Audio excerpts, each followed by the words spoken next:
নামাজ কলমা তো ছেড়ে দিয়েছো, এর কারণ এটা নয় যে তুমি বেনামাজি। তোমার নামাজ কলমা ছাড়ার কারণ ভিন্ন। তুমি মনে করো আর কি তোমার মন চায় না, তুমি পারো না, তাই তুমি নামাজ পড়ো না। আসলে তোমার তাওহীদে সমস্যা। কোথায় সমস্যা?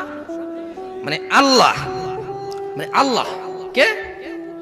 আল্লাহ তিনি যে তোমার হিসাব নিতে সক্ষম এবং তিনি যে তোমার হিসেব নিবে, তুমি এটা পরিপূর্ণভাবে বিশ্বাস করো না, তাহলে তো তুমি নামাজ পড়তে। তুমি মনে করো আর কি তুমি নামাজ পড়ছো না, তুমি গাফেল। এই জন্য তোমাকে বলেছি আল্লাহকে ভয় করতে হবে। ফর এক্সাম্পল, আল্লাহ নামাজ ফরজ করেছে। কে নামাজ ফরজ করেছে? আল্লাহ। মুয়াজ্জিন আযান দেয়, তুমি নামাজ পড়ো না। তুমি মনে করো তোমার দান সাদাকা তোমাকে উদ্ধার করবে। তোমাকে ভুল শিখিয়েছে। আমি মানুষ, ছোট হতে পারি। শোনো, জোর জবরদস্তি করে কিছু কথা আমাকে শুনিয়েও দিতে পারো, এখান থেকে নামিয়েও দিতে পারো। বলছি না তোমরা নামাবা, বাট এটা পারো। তবে মনে রাখবে, কথা যেটা বলেছিলাম উল্টাতে পারবে না। কেন পারবে না জানো?